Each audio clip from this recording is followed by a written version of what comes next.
De la même façon, nous ramènerons de 20 ans à 18 ans l'âge électoral, car il est incohérent de dire qu'un jeune Camerounais à 18 ans est pénalement responsable, mais qu'à 18 ans, il n'est pas assez mûr pour participer au choix des dirigeants de son pays. À côté de la réforme constitutionnelle, il faudra rétablir l'état de droit. Et je m'y attellerai. Rétablir l'état de droit, c'est d'abord garantir aux Camerounais et à tous ceux qui vivent et travaillent au Cameroun la sécurité judiciaire. Il faudra aussi renforcer l'état de droit par une lutte opiniâtre, sans relâche contre la corruption. Lutte déterminée parce que c'est, je crois, le mal le plus profond qui gangrène et détruit notre société aujourd'hui. C'est pour cela que je m'engage devant les Camerounais à signer, comme tout premier texte, dès que je serai élu, si les Camerounais m'en font l'honneur, le décret d'application de la loi de 2006 sur la déclaration des biens et avoirs. Ce décret fixe le comité devant lequel cette déclaration doit avoir lieu. J'y tiens tout particulièrement parce que je tiens à faire cette déclaration moi-même avant de commencer l'exercice de mes fonctions. Il est important que mes compatriotes sachent quelle est l'étendue de mon patrimoine, de façon à ce que, au moment où j'aurai achevé mon mandat, qu'ils soient en mesure d'apprécier le niveau de mon enrichissement, s'il est conforme et en rapport avec les ressources que l'État mettra à ma disposition ou pas. En ce qui concerne l'équilibrage, le rééquilibrage des pouvoirs, j'entends qu'au sein de l'exécutif, les rapports entre le gouvernement et le président de la République soient mieux définis. Le Premier ministre doit être effectivement le chef du gouvernement chargé de la mise en œuvre de la politique définie par le chef de l'État. À cet égard, il doit disposer des pouvoirs nécessaires pour effectivement exercer ses fonctions. C'est pour cela qu'il faut rééquilibrer le pouvoir entre le chef de l'État et le gouvernement, en l'occurrence son chef, le Premier ministre. Mais il faudra aussi, par rapport à l'architecture institutionnelle globale, rééquilibrer les pouvoirs, notamment entre l'exécutif et le Parlement. Il est important demain que dans notre pays, le Parlement ait un droit de regard sur un certain nombre de nominations. Je pense par exemple à la nomination de hauts magistrats, en particulier le premier président de la Cour suprême, dont on peut effectivement, suivant des pratiques bien établies dans d'autres pays et suivant la bonne méthode démocratique, demander au Parlement de porter son appréciation sur les personnes pressenties pour occuper ces fonctions. Pareillement, il est absolument indispensable demain qu'après la mise sur pied du fonds souverain que nous entendons mettre en place, qui sera en quelque sorte aussi un fonds pour les générations futures, que le Parlement puisse avoir un droit de regard. Ce fonds devra être sous la double tutelle en quelque sorte de l'exécutif et du Parlement. Il faut renforcer enfin les pouvoirs du Parlement en rendant effectifs ses compétences en matière d'investigation. Les commissions parlementaires, les commissions d'enquête parlementaire doivent avoir un sens. Et il est important que chaque fois que le Parlement jugera nécessaire, suivant le règlement du Parlement, que de telles commissions soient mises sur pied pour mener les investigations nécessaires sur justement des situations qui affectent le peuple camerounais, soit sur le plan social, sur le plan économique, soit en rapport avec la gestion de la fortune publique. Mais la lutte contre la corruption devrait également, j'ai à cœur que cela effectivement prenne une autre dimension demain, s'appuyer sur des institutions réorganisées. Aujourd'hui, il y a de trop nombreuses institutions qui ont à peu près les mêmes attributions. L'ANIF, la CONAC, le ministère chargé du contrôle supérieur de l'État sont toutes des organisations chargées justement de veiller à la lutte contre la corruption. Il faudra les réformer, voir si on peut les, surtout s'il ne faut pas les restructurer. Je pense d'ailleurs qu'il faudra les réorganiser. Mais surtout, il faudra leur donner le droit d'ester en justice. C'est-à-dire que lorsque leurs investigations conduisent à l'indélicatesse d'un agent public, que ces organisations puissent saisir directement de la justice sans attendre que les rapports qu'ils auront adressés au chef de l'État puisse prospérer suivant le bon vouloir du chef de l'État. Aujourd'hui, on voit épervier voler de temps en temps et pas à d'autres moments, on ne sait pas très bien pourquoi. Donc épervier doit voler à tout moment, chaque fois, effectivement, qu'il y a une proie à attraper parce qu'elle est en délicatesse avec la fortune publique. Dans le cadre de ce chantier numéro 1, nous attendons mettre un accent sur l'organisation du vivre ensemble dans notre pays. Faire que les Camerounais de toutes les régions se connaissent mieux. Et cela passera, entre autres, par l'organisation pour les jeunes Camerounais, dès la maternelle, des colonies de vacances d'une région à l'autre, pour que les enfants qui vivent dans une région aillent à la découverte de d'autres régions du Cameroun, dans des familles d'accueil, avec l'accompagnement des pouvoirs publics. Ce vivre ensemble aussi doit passer par l'encouragement de la pratique des différentes langues régionales, pas même camerounaises. Mais s'agissant des langues en particulier, je mets un point particulier à la création d'une langue nationale.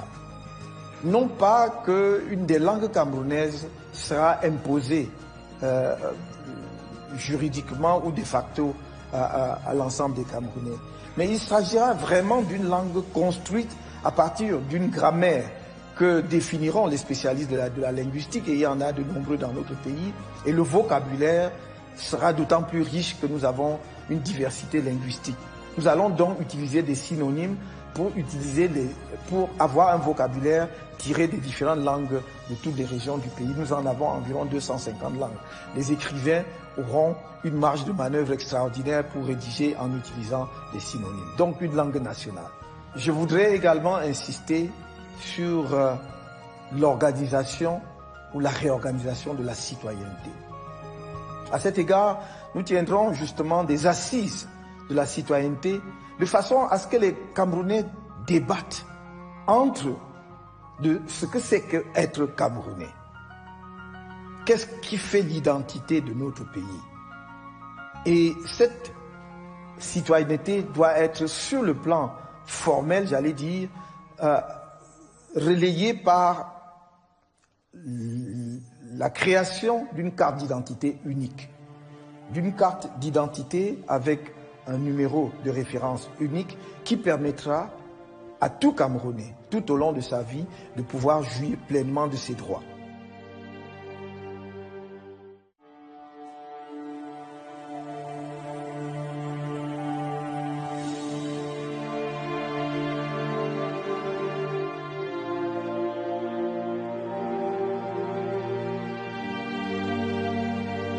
Le chantier numéro 2 est le chantier jeunesse et éducation. Chacun sait l'attachement que j'ai pour la jeunesse camerounaise. Non seulement parce que, comme tout le monde s'accorde à le dire, c'est le Cameroun de demain, mais parce que c'est déjà le Cameroun d'aujourd'hui. C'est sur cette jeunesse que je compte m'appuyer pour amener la révolution de modernisation que j'entends introduire dans notre pays. La révolution de la renaissance nationale, en donnant sa chance à la jeunesse camerounaise de pouvoir faire éclore son talent. À cet égard, je voudrais mettre un accent particulier sur la réforme de l'éducation. Cette réforme reposera sur 3 pieds. Le premier pied est le système éducatif traditionnel, qui va de la maternelle à l'université. Le système actuel a été mis en place dans les années 1960 pour répondre à un besoin évident de camerounisation des cadres, aussi bien dans l'administration que dans le secteur privé. Je suis moi-même produit de ce système, mais il a donné tout ce qu'il avait à donner. Il a donné de très bons cadres à notre pays, aussi bien des cadres administratifs que du secteur privé. Le défi aujourd'hui est ailleurs. C'est davantage d'avoir de bons administrateurs, il en faut, que d'avoir de bons ingénieurs, de bons spécialistes, de bons technologues, des gens qui sont à la pointe de l'innovation pour créer la richesse par l'intelligence afin de pouvoir affronter avantageusement la compétition mondiale. Cette compétition-là qui n'est pas entre Camerounais, qui n'est même pas entre Africains, mais qui est entre Camerounais, Africains et le reste du monde, que ce soit les pays asiatiques, le continent américain ou le continent européen. Il faudra donc préparer les jeunes Camerounais à affronter cette compétition. dans des meilleures conditions possibles. Et c'est pour cela que cette réforme de l'éducation mettra un accent sur l'éveil de l'esprit de l'enfant, dès la maternelle, à la découverte de son environnement, mais également à l'innovation. On mettra l'accent sur les matières scientifiques dès l'école primaire, en enseignant avec des méthodologies bien adaptées, très simplement des matières comme les mathématiques et d'autres matières techniques aux enfants. Cela se poursuivra dans le secondaire et à l'université, de façon à ce que progressivement, nous essayons d'équilibrer les filières dans notre pays pour plus tard d'ailleurs renverser en donnant la priorité aux filières scientifiques et technologiques. Dans cet esprit, j'ai dit que demain, les institutions de formation d'ingénieurs au Cameroun devront, sur la base d'un contrat de partenariat et de performance avec l'État, définir un projet de recherche qui devra déboucher sur un produit de nature de type industriel, c'est-à-dire des produits que l'on peut fabriquer et mettre sur le marché, comme ça se fait partout ailleurs. Si une structure de recherche publique n'a pas un tel programme, ou au bout de son programme n'a pas rempli le contrat, elle ne recevra plus de financement public. Le deuxième pilier de notre réforme du système éducatif, c'est la formation. C'est la formation, et c'est cette formation qui est au cœur de la lutte contre le chômage. Le chômage des jeunes qui est un véritable cancer dans notre pays. Et donc j'ai fait une des priorités de mon action publique. Je ne trouverai pas le sommeil si je n'ai pas diminué de manière significative le nombre de chômeurs, notamment parmi les jeunes Camerounais. La formation va nous permettre d'abord de répondre aux besoins de formation des jeunes Camerounais qui ont des diplômes universitaires, mais qui ne leur permettent pas de trouver un emploi. Nous allons leur permettre de changer de couloir. Ils vont partir en quelque sorte du mauvais couloir où ils ont obtenu des diplômes qui ne débouchent pas sur un emploi, vers un couloir où ils vont de manière certaine trouver un emploi. Et ce changement de couloir va se faire grâce à une passerelle qui est une passerelle de formation. C'est un pont de formation. C'est une formation pour les jeunes diplômés du baccalauréat jusqu'au diplôme de l'enseignement supérieur, maîtrise, par exemple, licence maîtrise, voire doctorat. Il s'agira de mettre en place dans les 58 départements du Cameroun et dans chacun de ces départements un institut de formation professionnelle et technologique qui va donc permettre, par exemple, à un jeune qui a une maîtrise en sciences économiques ou en gestion, qui a donc quand même un certain niveau en mathématiques, de suivre une formation qui va durer 24 mois, s'il veut par exemple devenir un ingénieur informatique. Et pendant les 24 mois, toute sa formation sera centrée sur l'informatique. Et vu son niveau de formation initiale, en 24 mois, il aura acquis les connaissances et les aptitudes qui lui permettront de remplir les tâches que l'on attend d'un ingénieur. Nous allons le faire ainsi pour les diplômés d'autres filières qui ne débouchent pas sur un emploi. Maintenant, pour les jeunes qui ont quitté le système éducatif ou le système scolaire très tôt, avant ou avec le CEP, comme on dit aujourd'hui, nous allons mettre en place des centres de métiers. Et ces centres de métiers seront créés au niveau communal des arrondissements, c'est-à-dire dans les 360 communes que compte notre pays. Il s'agira d'un partenariat entre l'État et la commune.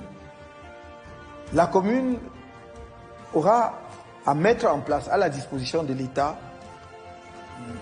l'espace foncier nécessaire, la parcelle foncière nécessaire, et l'État se chargera de la construction des bâtiments et de l'équipement en matériaux ou en machines ou en structures nécessaires pour donner une formation professionnelle aux jeunes. Les animateurs des centres de métiers seront des professionnels, soit d'anciens fonctionnaires retraités qui ont des compétences techniques, qui ont des aptitudes. Ces fonctionnaires seront recrutés sur la base d'un contrat et ils vont animer ces centres de métiers. Soit des responsables du secteur privé qui avaient une entreprise, qui ont des compétences techniques, qui ont pris leur retraite ou qui sont simplement disponibles. Ils vont également, sur la base d'un contrat de partenariat avec l'État, animer ces centres de métiers. Nous voulons que dans ces centres de métiers, on apprenne aux jeunes à faire quelque chose de pratique. Il ne s'agit pas d'un diplôme supplémentaire, mais de leur donner des aptitudes et des compétences concrètes. Tenez, par exemple, dans ces centres de métiers, si vous voulez être charpentiers, menuisiers, mécaniciens, soudeurs, électriciens, coiffeuses, maquilleuses et que sais-je encore, vous trouverez dans ces centres de métier une formation allant de 3 mois à 18 mois au maximum en fonction des filières de formation que vous aurez choisies. Mais ce ne sera pas tout. Lorsque les jeunes auront reçu cette formation, ils pourront ensuite recevoir un accompagnement de l'État et des collectivités territoriales décentralisées ou des structures fédérées si c'est la forme de l'État que l'on adopte en définitive. Et cet accompagnement ne sera pas sous forme d'argent. Il ne s'agira pas de donner aux jeunes des moyens financiers. Il s'agira pour un jeune qui sera sorti de ce centre de métier, qui ne trouve pas un emploi mais veut s'installer à son compte, de lui dire de quel équipement avez-vous besoin. Et l'État va acquérir cet équipement et mettre à sa disposition pour qu'il démarre son activité. Autrement dit, un jeune qui veut faire la soudure, qui veut créer son atelier de soudure, on ne va pas venir lui donner de l'argent pour qu'il aille s'équiper lui-même. Les structures justement du centre de métier, avec l'appui de l'État, vont aller identifier ce qu'il faut pour démarrer un atelier de soudure et on achètera cet équipement pour le mettre à sa disposition. De la sorte, nous savons qu'il n'y aura pas déperdition totale des fonds dégagés par l'État. Aujourd'hui, si vous donnez de l'argent en espèces à des jeunes, 100 jeunes, vous n'êtes pas sûr que 2 ou 3 s'en sortiront. Parce que s'ils n'ont pas quelques talents en matière commerciale, ils ne pourront pas s'en sortir. En revanche, si vous leur avez donné une formation dans ces centres de métier, vous pouvez être sûr que vous allez récupérer au moins 50% d'entre eux, même s'il y a un certain taux de déperdition. Donc nous allons à la fois combattre le chômage, donner des aptitudes aux jeunes, mais surtout améliorer la qualité justement de ces métiers-là. Aujourd'hui, vous pouvez avoir un jeune qui se dit staffeur ou bien carreleur, mais on voit bien très rapidement que la maison qu'il a carrelée présente des défauts parce qu'il n'a pas reçu une formation adéquate. En somme, nous voulons que demain, dans les 10 années qui viennent, plus aucun jeune Camerounais ne soit sur le marché du travail sans avoir reçu une formation. Le troisième pilier de ce chantier jeunes et éducation, c'est la réforme qui aura à cœur de développer la recherche et l'innovation au Cameroun. Et nous n'allons pas tout faire, ça n'est pas possible, parce que nous n'aurons ni les moyens nécessaires sur le plan financier, ni les ressources humaines suffisantes pour tout faire. Nous allons donc sélectionner un certain nombre de filières de recherche que nous allons équiper, doter de moyens techniques, d'équipements et de ressources financières qui leur permettent d'être au niveau des centres de recherche de niveau international. On va en sélectionner pas plus d'une dizaine. Et je crois d'ailleurs que dans un premier temps, ça tournera autour de 3, 4 ou 6 centres de recherche de cette nature, mais qui seront des centres de recherche de niveau international, pour permettre que dans les 5-10 ans à venir, les chercheurs de ce centre puissent produire des résultats reconnus dans le monde. Mais à côté de cela, nous aurons l'innovation et la technologie. Et parce que nous mettons l'accent sur les technologies de l'information et de la communication, nous allons accompagner. Nous avons vu au Cameroun des jeunes de leur propre initiative, talentueux qu'ils sont, se regrouper et créer ce qu'on a appelé le Silicon Mountains, autour de la ville de Buea. Nous avons, de par notre expérience, eu à observer ce qui s'est passé par exemple au Kenya. Comment on a accompagné les jeunes Kenyans et que très rapidement, nous avons eu des produits par exemple comme le M-Pesa qui est un logiciel de transfert d'argent aujourd'hui répandu dans le monde. C'est simplement parce qu'on a créé un écosystème qui était favorable à l'éclosion du talent de ces jeunes. Et nous allons mettre cela en place au Cameroun. Non seulement en dotant par exemple le Silicon Mountains de toutes les structures et infrastructures nécessaires, mais en dupliquant cela dans d'autres régions du pays. Il y aura des Silicon Hills ou des Silicon Valley et autre chose. Il s'agit dans chacun de ces centres ou dans chacune de ces structures d'incubation des talents en matière de technologie et d'innovation, de créer quoi? de créer, de mettre à la disposition des jeunes, des structures en termes de bâtiments, où ils n'auront pas à payer de loyer, à payer l'eau et l'électricité, d'équiper ces structures en ordinateurs puissants et avec des possibilités de connexion illimitées tout le temps. Et cela sera mis à la disposition des jeunes. Chaque jeune pourra y séjourner pour une durée ne dépassant pas 12 mois. Et pendant ces 12 mois, tout ce qu'on lui demande, ce sera de créer et de se mettre peut-être en relation et en synergie avec d'autres jeunes, de discuter de leurs projets. Et nous sommes sûrs qu'au bout de ce délai, à défaut d'avoir des projets complètement achevés, on fera éclore justement une pépinière de projets au Cameroun qui pourront donc recevoir l'accompagnement nécessaire pour aboutir à des projets, à des résultats tangibles, transformables en produits économiques. Voilà ce que nous entendons signer comme partenariat, j'allais dire pacte avec la jeunesse camerounaise. C'est un pacte qui vise à les mettre au diapason du reste de la jeunesse du monde.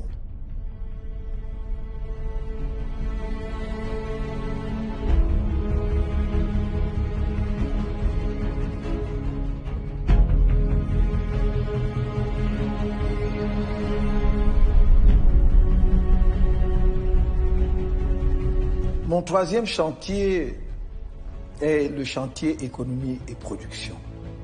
D'emblée, je dois dire que nous nous fixons pour objectif de faire entrer le Cameroun dans les 50 pays qui sont favorables aux affaires, suivant le classement de Doing Business, dans les 7 ans à venir.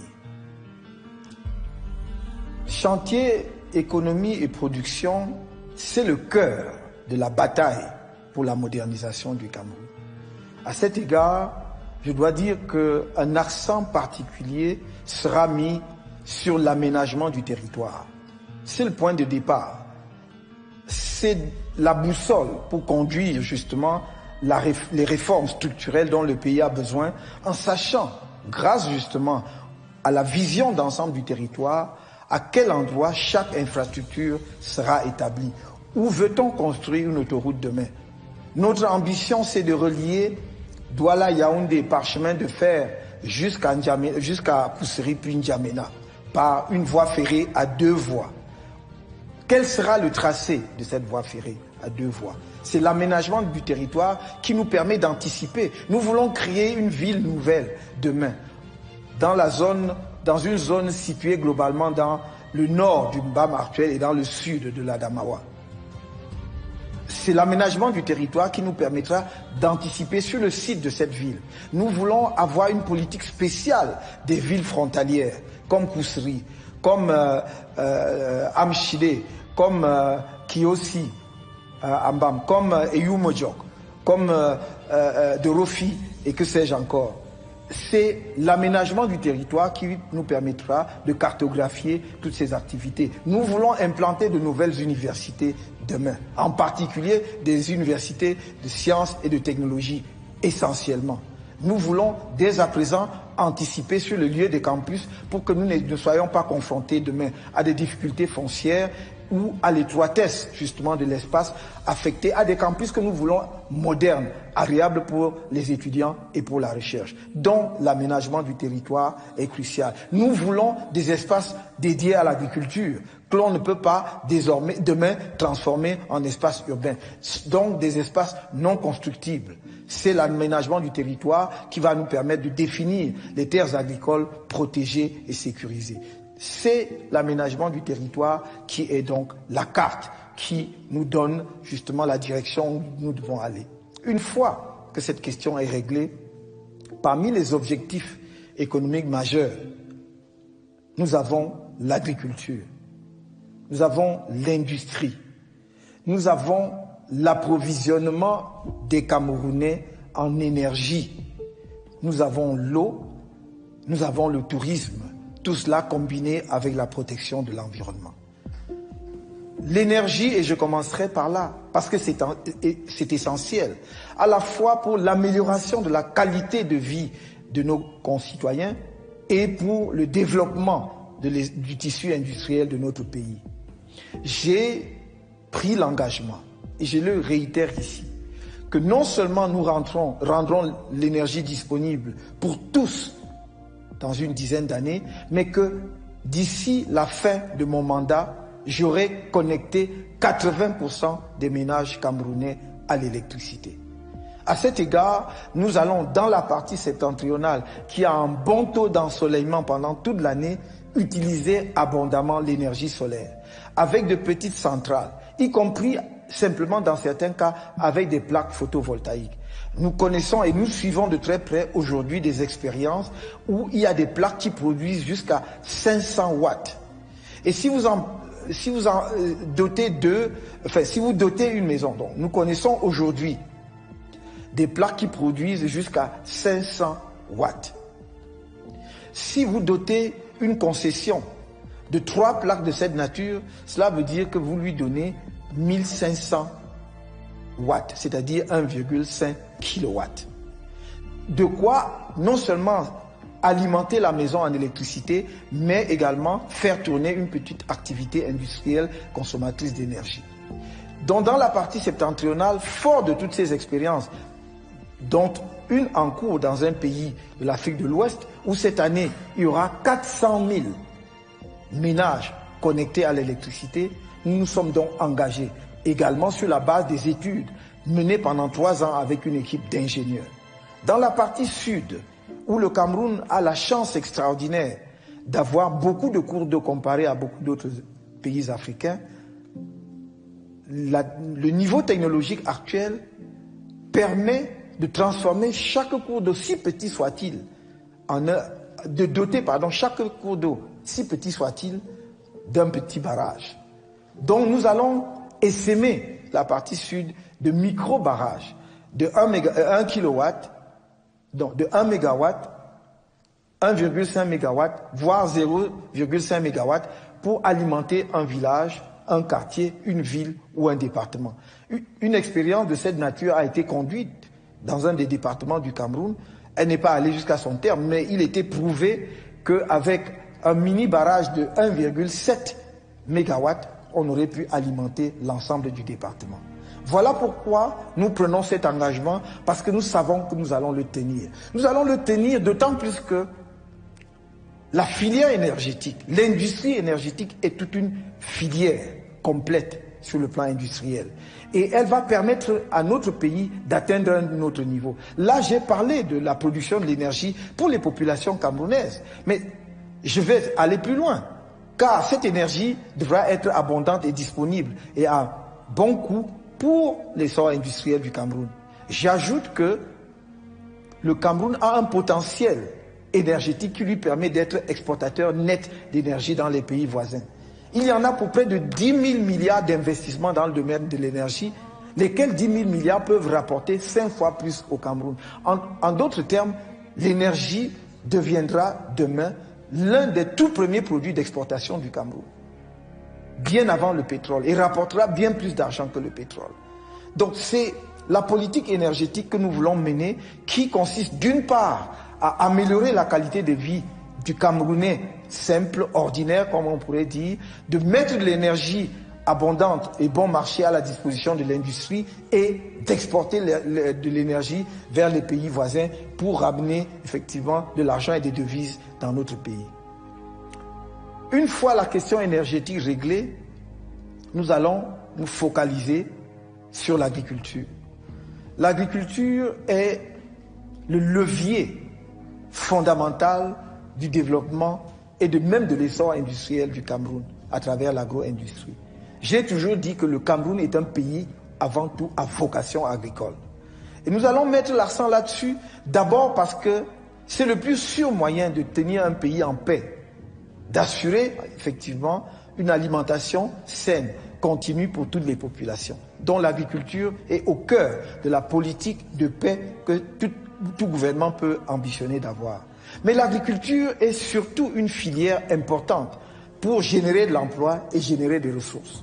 C'est pour cela que nous nous sommes fixés pour objectif de moderniser l'agriculture, premièrement en créant au Cameroun un organisme chargé de produire de la semence et les plants disponibles pour les agriculteurs. c'est-à-dire donc un semencier national. D'une part parce que cela va nous assurer notre indépendance par rapport à l'approvisionnement extérieur en semences, mais également cela va nous permettre d'identifier aussi les semences du terroir qui tendent à disparaître, parce que c'est cet organisme qui devra recenser l'ensemble des variétés agricoles que nous avons dans notre pays. Mais l'utilité économique de ce semencier vient du fait que pour accroître notre production agricole, que ce soit dans le domaine des produits de rente comme le café, le cacao, le coton et que sais-je encore, les plans améliorés mis au point par les chercheurs seront désormais disponibles. À l'heure actuelle, si vous dites à un agriculteur il y a la semence de maïs améliorée ou une variété de riz améliorée, il sera très enthousiaste et intéressé. Mais dès qu'il sort, il ne saura pas où trouver la semence. Nous allons donc rendre cela disponible. Le deuxième levier pour modernisation de l'agriculture du Cameroun, c'est de rendre disponibles les intrants, les engrais. Et nous mettrons l'accent sur les engrais biologiques. Les engrais chimiques détruisent et fatiguent la terre. D'ailleurs, ce n'est pas au moment où l'Europe, justement, essaye de se débarrasser des engrais chimiques que nous allons mettre l'accent sur les engrais chimiques en Afrique. Nous devons apprendre des autres. Et la technologie existe en la matière. Donc nous ferons en sorte que les intrants soient disponibles et à bon marché. Je ne peux pas hésiter ici à dire, je le dis de manière claire, nous subventionnerons l'agriculture camerounaise. Il n'y a pas d'agriculture au monde, des grands pays qui ne soient pas subventionnés. Même les pays qui sont réputés être des temples du capitalisme subventionnent leur agriculture.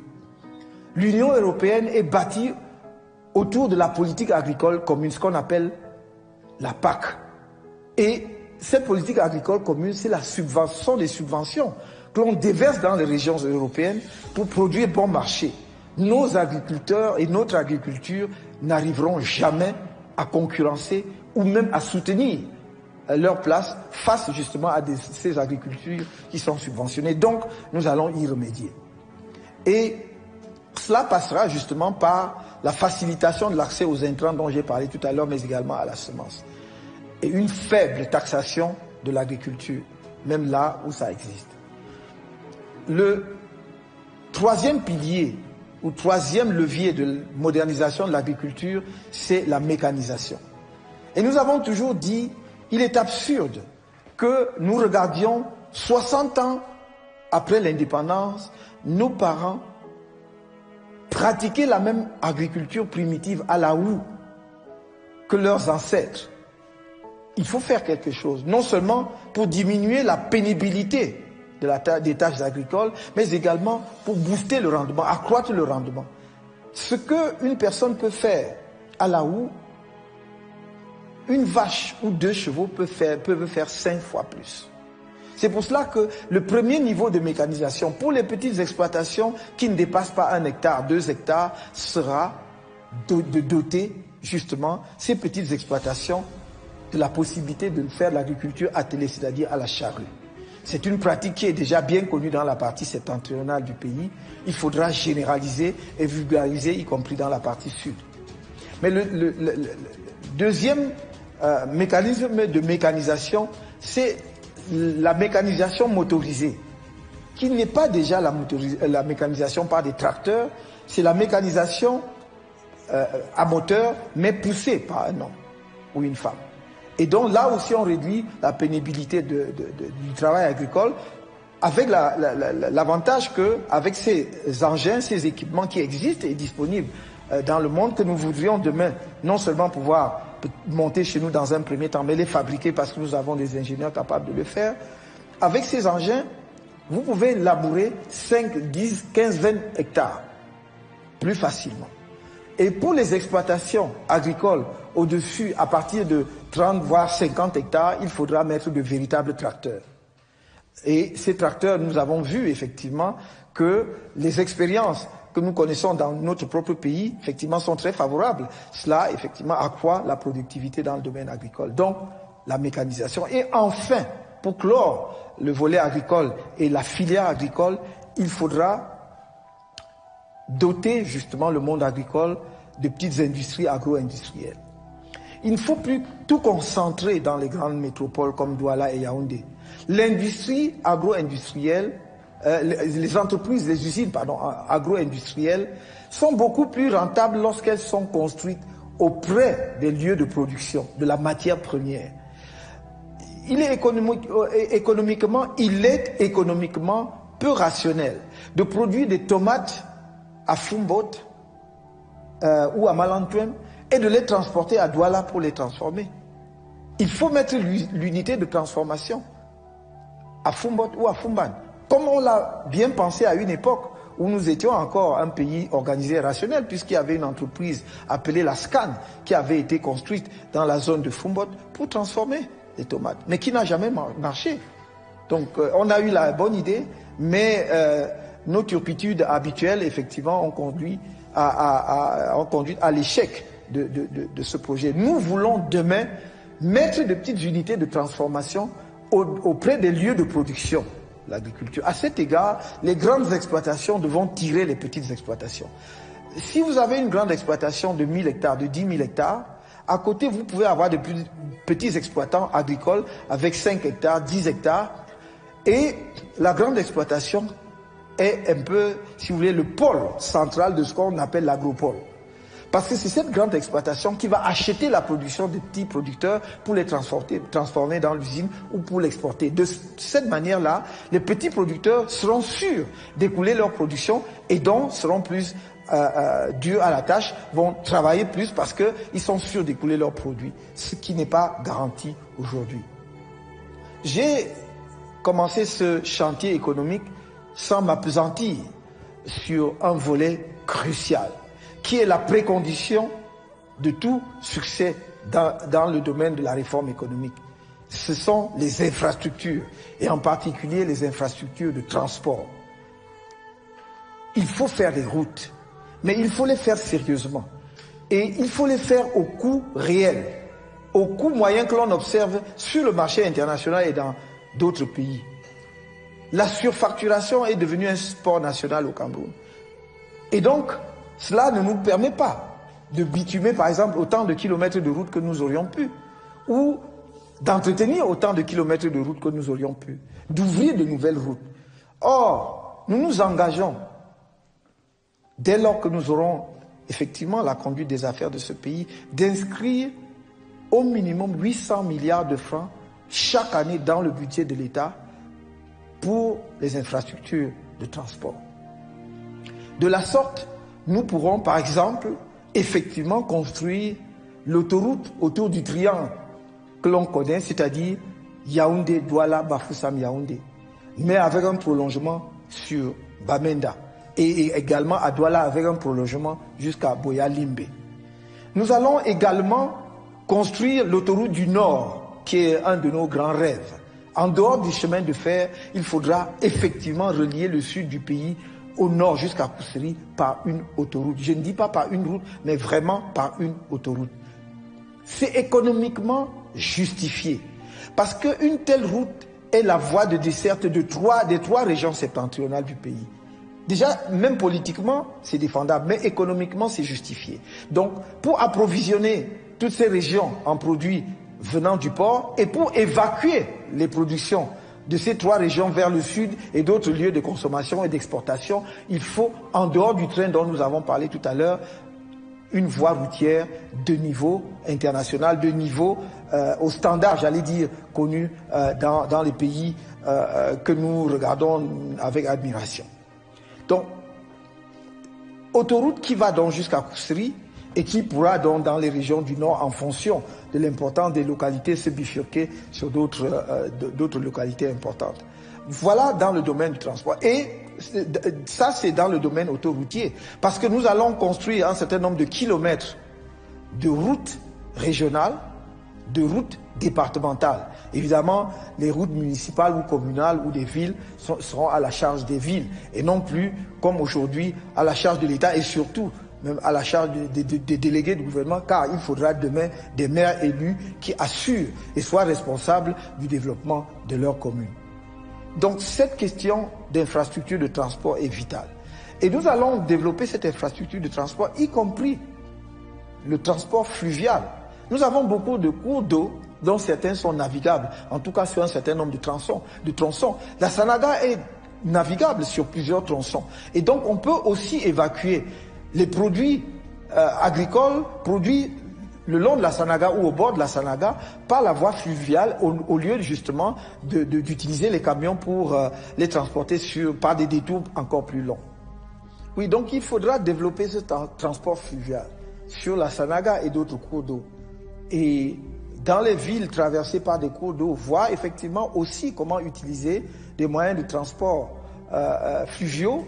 Par exemple, pour le transport des populations, on peut parfaitement imaginer qu'en dehors ou en plus du pont sur le Vouri et d'autres ponts qu'on construira sur le Vouri, par exemple, il puisse y avoir le transport d'une rive de Vouri à l'autre, justement par des petites embarcations bien conçues pour les besoins de la cause, ou même pour la plaisance, n'est-ce pas, sur le Vouri. Je sais pas, on peut imaginer, on voit dans diverses villes, pas seulement en Europe, mais même en Afrique, au Caire, vous avez des bateaux niches qui peuvent monter et redescendre conçus comme des restaurants où les gens peuvent dîner tranquillement le soir. Donc, l'infrastructure de transport va être essentielle. Maintenant, je profite de ce que je suis sur le point de l'infrastructure de transport pour dire que, en liaison avec notre politique d'aménagement du territoire, je vous ai parlé d'une ville nouvelle que nous avons l'ambition de construire dans la zone nord du BAM, c'est-à-dire dans ce qu'on appelle aujourd'hui le BAM-Ekim, dans la zone nord, aux alentours de Yoko, mais un peu pas confondu à la ville de Yoko, et au sud de l'Adamawa. C'est là que nous voulons concentrer toute la perspective, la projection technologique du Cameroun de demain. C'est une ville de futur.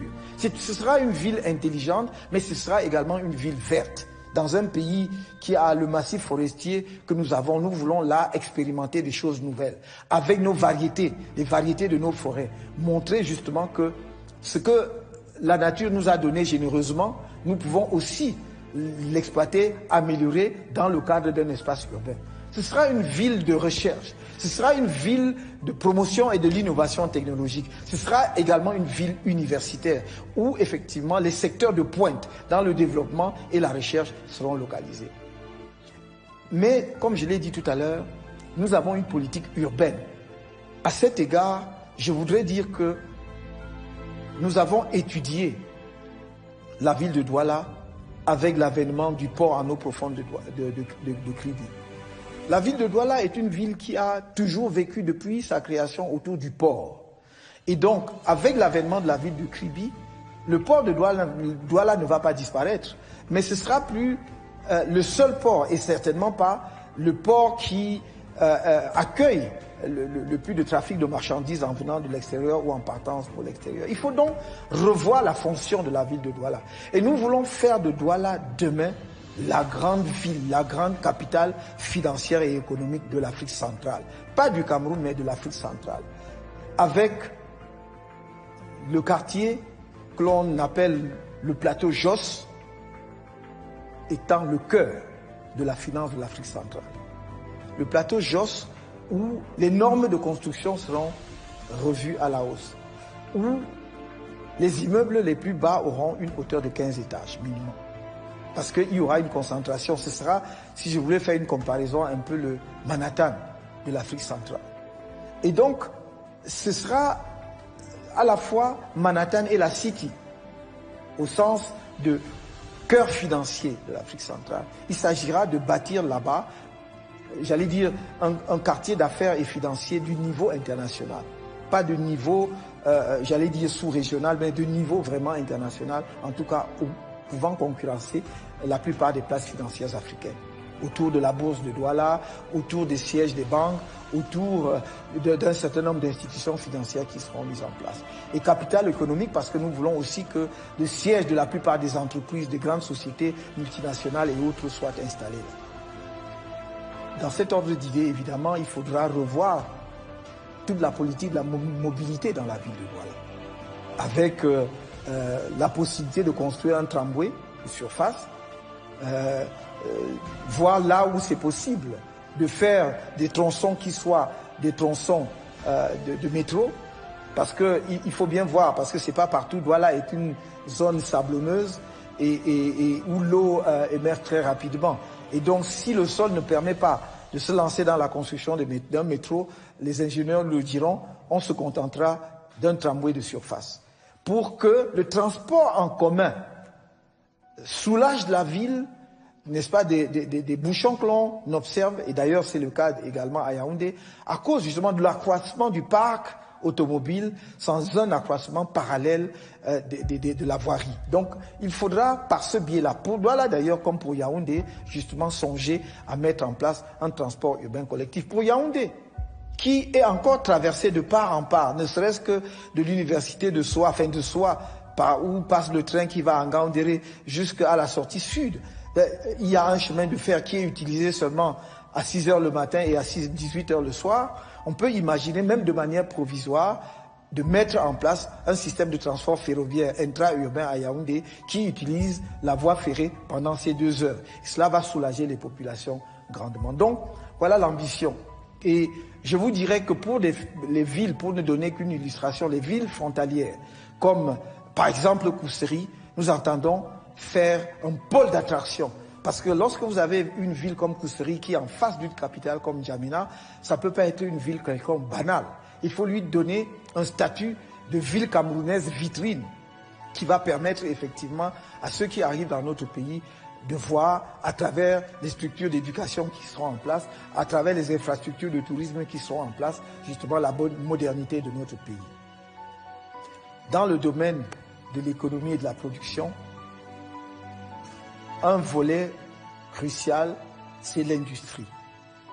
Il faut industrialiser, et j'allais même dire réindustrialiser notre pays, en menant des politiques adéquates, en revoyant les accords de partenariat économique et en nous demandant si, effectivement, nous pouvons tirer vraiment notre épingle du jeu en termes d'industrialisation avec ces accords-là.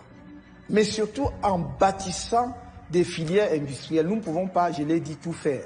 Cela est valable dans le domaine de la recherche, cela l'est également dans le domaine de l'industrie. C'est pour cela que nous avons identifié 13 filières industrielles sur lesquelles le Cameroun focalisera son attention à l'avenir. J'ai parlé de l'énergie, mais j'ai parlé aussi de l'agro-industrie. Il y aura la biotechnologie, il y aura l'industrie minière, bien entendu, et j'en passe. Nous avons identifié les 13. Je pense que dans le texte détaillé que l'on verra à l'écrit, on pourra voir toutes ces 13 filières. Mais pour encourager les investisseurs nationaux, mais également internationaux, il faut porter une attention particulière à notre politique fiscale.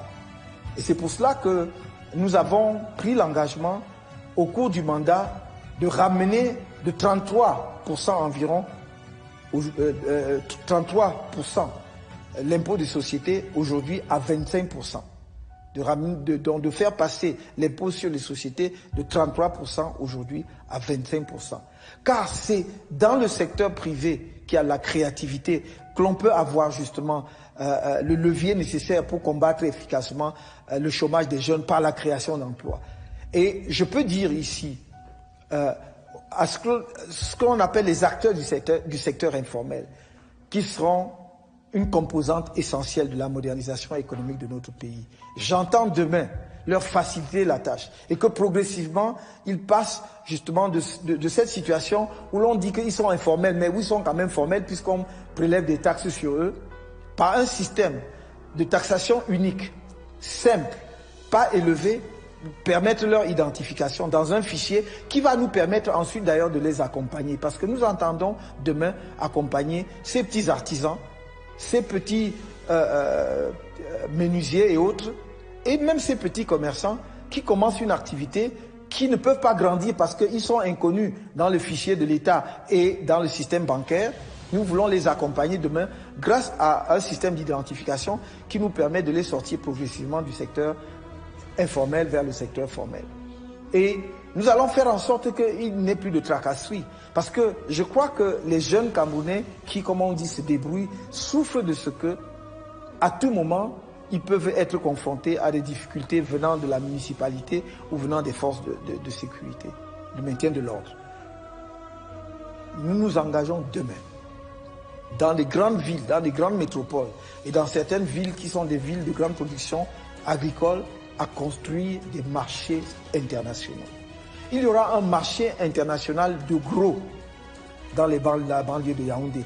Il y en aura peut-être même 2 à Douala dans le domaine agricole, mais également dans le domaine du commerce traditionnel. Des marchés qui seront des marchés pour l'Afrique centrale. Parce que nous voulons aujourd'hui que demain le Cameroun devienne rapidement un lieu de convergence pour les activités économiques, comme certains prennent l'avion pour aller à Dubaï ou en Chine. Nous allons mettre en place le cadre nécessaire et les incitations qu'il faut pour attirer ces activités-là chez nous. Et pour cela, nous allons faire des grands marchés internationaux. Mais tout le monde ne pourra pas aller dans ces grands marchés internationaux puisque ce sont des marchés de gros. Pour la petite distribution, il faut, avec les municipalités, trouver des lieux pour construire autant de marchés que possible. Des marchés modernes, propres, dont la gestion sera confiée aux acteurs, aux agents, aux commerçants eux-mêmes qui travaillent dans ces marchés. Parce que de la sorte, vous allez voir dans les années qui viennent progressivement diminuer le commerce de rue. Les jeunes sont finalement obligés de vendre partout où il y a un espace vide parce qu'ils ne savent pas où aller vendre. On va définir avec eux des lieux de vente, des lieux d'activité commerciale en dehors des grands centres commerciaux modernes que le secteur privé va construire. Il y aura ces marchés construits en partenariat avec les communes où les gens sont à l'abri du soleil et de la pluie, où ils peuvent laver leur marché proprement en fin de journée, être les garants justement du bon fonctionnement du marché et être à l'abri des tracasseries.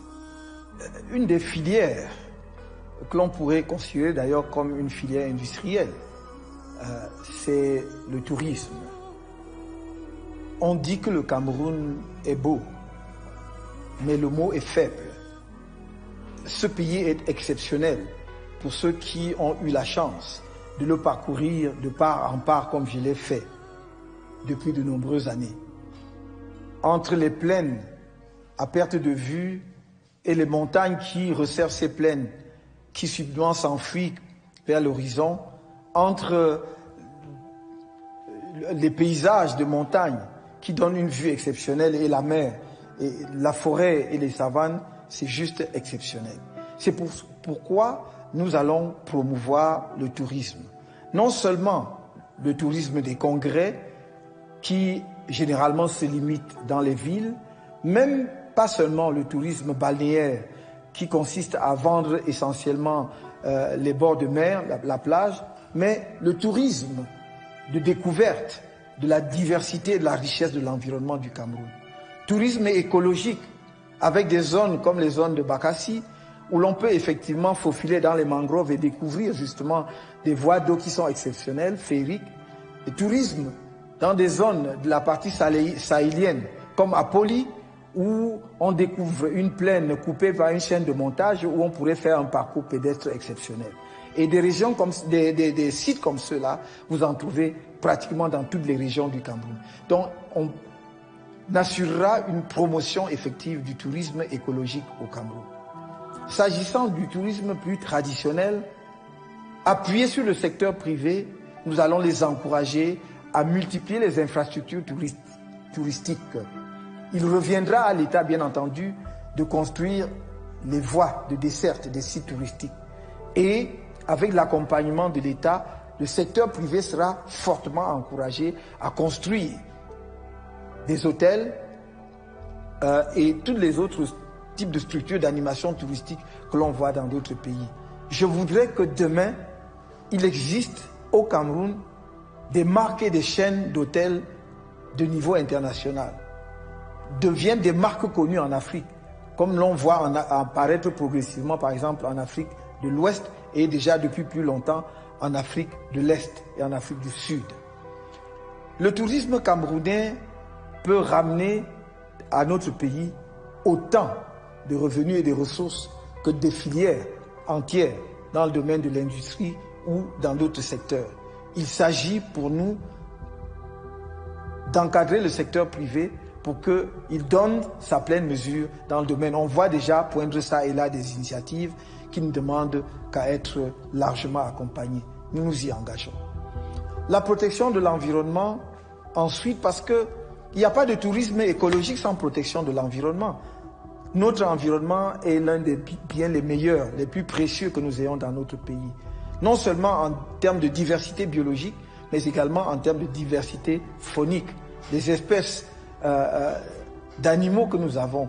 Je sais que par exemple dans le sud du Cameroun, dans le sud-ouest du Cameroun, on peut pratiquer un tourisme ornithologique, c'est-à-dire découvrir des variétés d'oiseaux. Il y en a 13, rien que dans le sud-ouest, qui n'existent que dans notre pays. On peut découvrir ce qui rapporte plein d'argent dans d'autres pays comme en République démocratique du Congo et surtout le Kenya avec le tourisme des gorilles que nous avons dans le sud du Cameroun, qui sont peut-être pas des gorilles de montagne, mais qui sont des gorilles de forêt tout aussi intéressants. Et je ne parle même pas des parcs traditionnels que nous connaissons déjà dans le nord de notre pays. Donc, il y a lieu de faire du Cameroun demain une vraie destination touristique parmi les plus courues en Afrique. Toujours dans le domaine de la protection de l'environnement, il devient impérieux pour notre pays de faire attention à notre politique d'exploitation forestière. Nous faisons une exploitation sans reboisement ou avec très peu de reboisement, mais également nous faisons une exploitation anarchique de nos forêts. Avec le changement climatique observable partout dans le monde, nous risquons, si nous n'y prenons garde, de mettre notre pays à découvert et d'ailleurs de réduire sa contribution à l'effort mondial pour diminuer le réchauffement de la planète. Il me semble que la protection de l'environnement peut devenir aussi un atout précieux pour notre pays, puisque les moyens et les ressources que l'on va dégager progressivement pour la protection de l'environnement mondial seront affectés aussi et prioritairement aux pays qui font un effort dans ce domaine. Et le fait pour nous de préserver notre massif forestier sera une contribution qui pourra recevoir une contrepartie financière conséquente. La protection de l'environnement est l'atout majeur pour le tourisme du Cameroun demain. C'est pour cela, encore une fois, que nous y mettrons un accent particulier.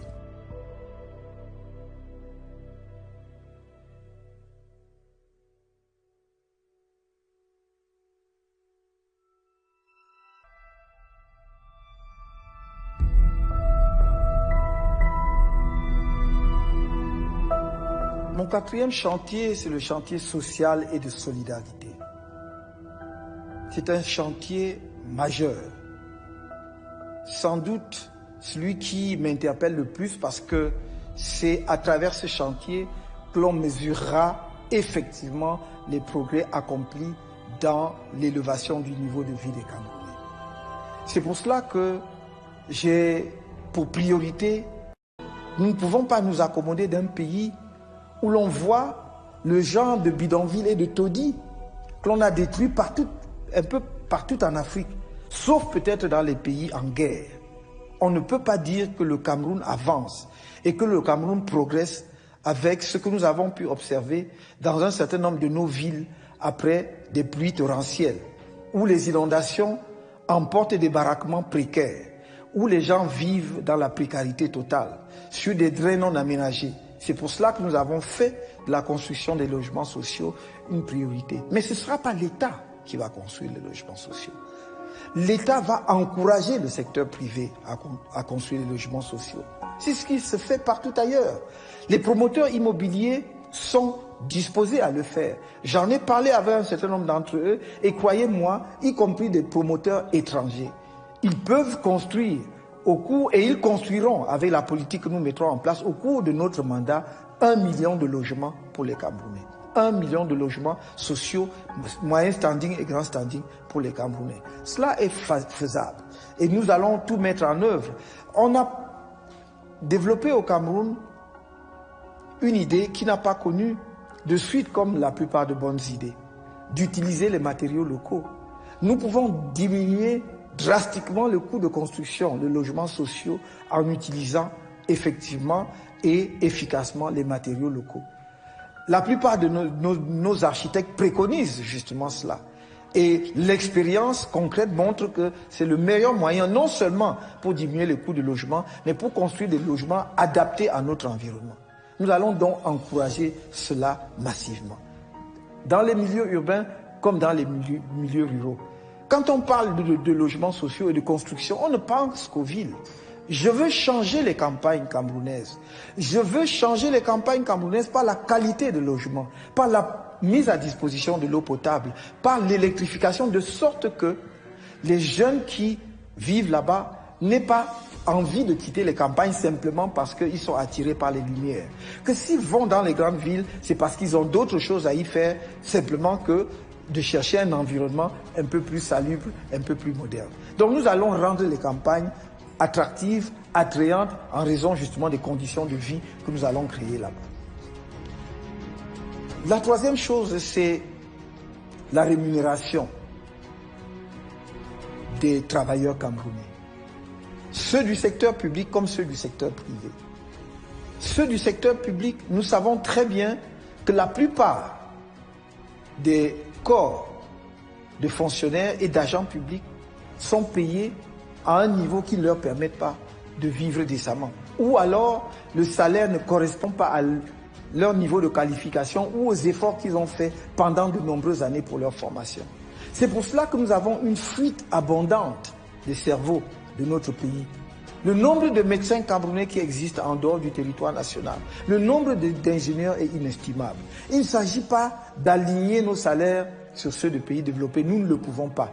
Il ne s'agit pas de rehausser le salaire de façon à pénaliser les entreprises et le secteur industriel, ce n'est pas de cela dont il est question. Mais il s'agit de servir aux Camerounais un salaire décent qui leur permet de vivre décemment de leur travail, qui leur permet de vivre correctement de leur travail. À cet égard, nous allons revaloriser les salaires de la fonction publique parce que c'est aussi un facteur de lutte contre la corruption. Tout le monde est d'accord que depuis qu'on a diminué drastiquement les salaires, combiné avec la dévaluation, la corruption s'est installée dans notre pays parce que ce que les gens perçoivent mensuellement ne leur permet pas de vivre correctement. Ils sont donc obligés de faire de la débrouillardise, comme on dit chez nous. Parfois de mener 2 ou 3 activités parallèles pour boucler les fins du mois. Nous voulons revaloriser les salaires dans la fonction publique.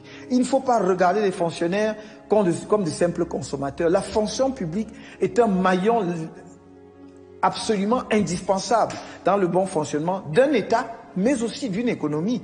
Donc, ils participent à la production et à la création des richesses. C'est pour cela qu'ils doivent être rémunérés décemment.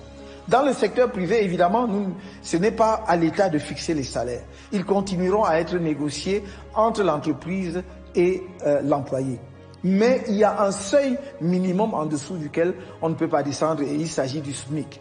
Et dès notre élection, nous porterons le SMIC de 36 780 ou 760 francs, en tout cas de moins de 37 000 francs CFA aujourd'hui à 55 000 francs CFA dans un premier temps.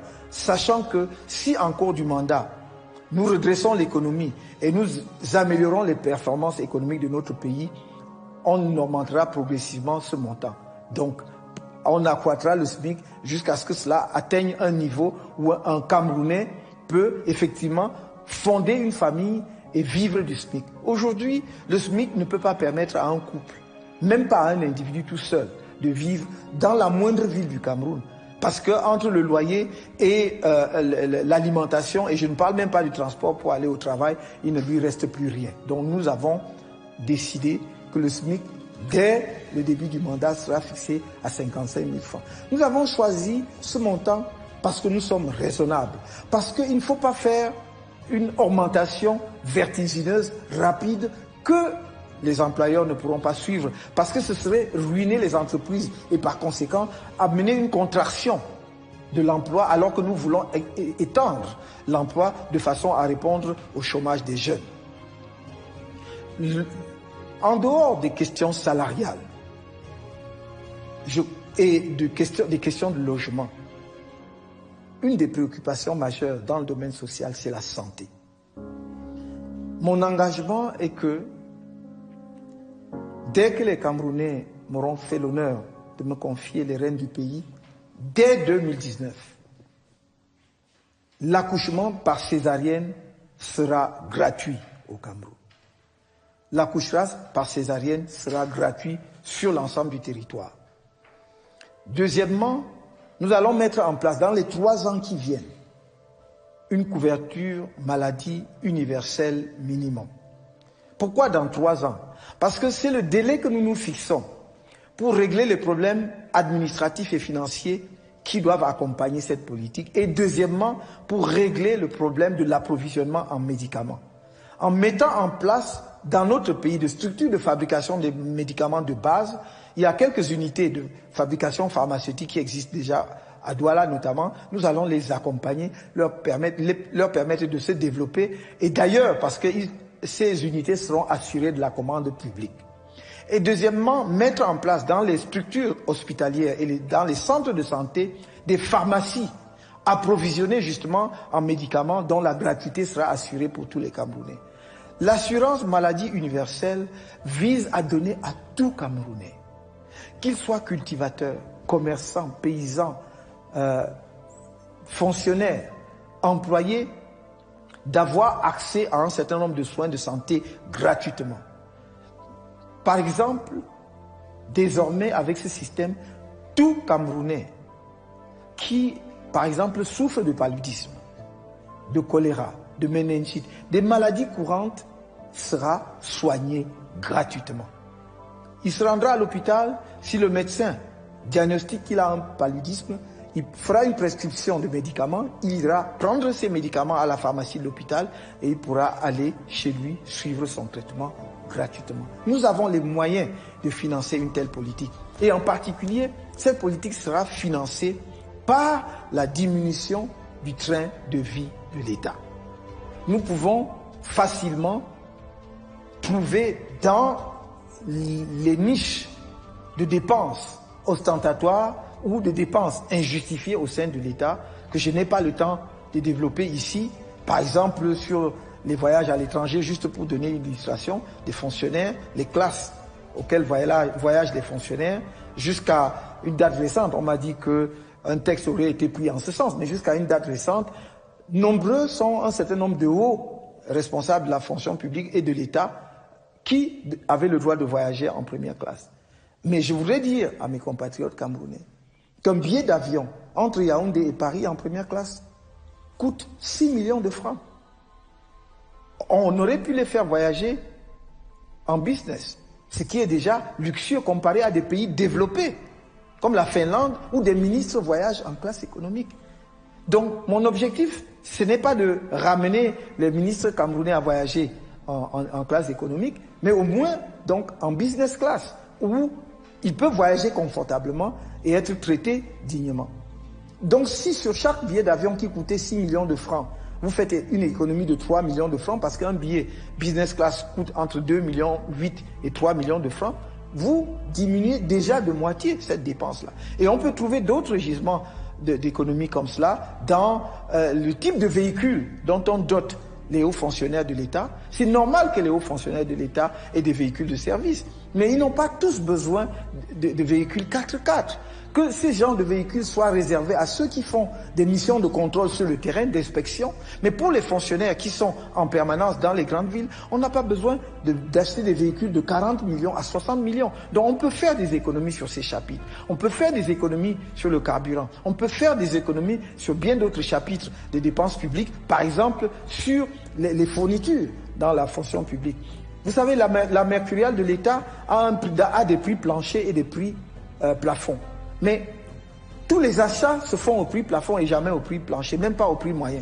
Donc nous allons trouver des mécanismes pour que justement la fourniture dans la fonction publique se fasse au niveau où le Camerounais courant s'approvisionne, peut-être avec une marge, puisque le fournisseur dans la fonction publique fournit d'abord avant d'être payé plus tard. Donc comme il n'est pas payé cash, on peut effectivement lui donner une marge, mais pas ce que l'on observe aujourd'hui. Donc il y a suffisamment d'endroits et de niches où aux artistes et aux hommes de culture que nous les respectons énormément, aux hommes et femmes de culture bien entendu. Et dans ce domaine, comme dans le domaine du sport, dont je parlerai tout à l'heure, le Cameroun est particulièrement bien doté. C'est un pays béni là aussi, où nous avons de nombreux musiciens de réputation mondiale, de dimension mondiale. Très peu de pays en Afrique peuvent aligner 2-3 musiciens de cette dimension. Le Cameroun peut en aligner 5 à la fois. Où nous avons des gens qui créent des opéras au Cameroun, Nous avons des chanteurs classiques qui font merveille partout dans le monde.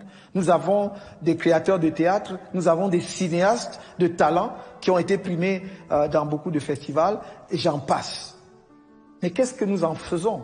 Je voudrais demain que ce soit non seulement la vitrine de notre pays sur le plan africain et mondial, mais que ce soit également considéré comme une filière industrielle. La culture génère de l'argent dans les grands pays comme ceux que nous connaissons. Les États-Unis, par exemple, m'a-t-on dit, génèrent en centaines de milliards de ressources, de revenus par an, grâce, par exemple, uniquement à la musique, peut-être le cinéma.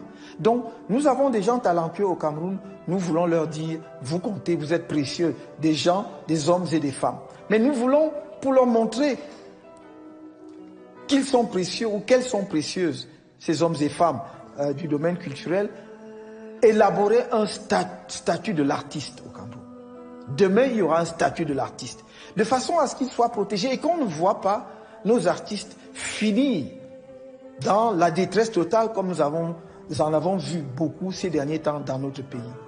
Non seulement il doit vivre décemment de son travail, et pour cela, croyez-moi, nous combattrons sans répit non seulement la fraude, ceux qui dupliquent, la piraterie. Nous combattrons sans répit la piraterie, de façon à ce que nos artistes puissent vivre décemment de leur travail. Mais nous assurerons aussi que les sociétés d'auteurs soient gérées par les artistes, que l'État se mette à l'écart de cela. Les artistes sont capables de s'organiser et de gérer leurs droits d'auteur. Donc combattre sans relâche la corruption, laisser la gestion des droits d'auteur aux artistes et surtout doter les artistes d'un véritable statut. Nous allons investir en accord avec les artistes. Je voudrais en identifier, parce qu'il faut travailler avec le monde des arts et non pas que l'État décide à leur place pour définir combien d'argent nous devons injecter dans le domaine de l'art et de la culture demain. Et je ne terminerai pas sur ce point sans vous dire que les principales ambassades du Cameroun demain auront des centres culturels camerounais. Parce que si on veut montrer la vitrine de notre culture, c'est à travers cela.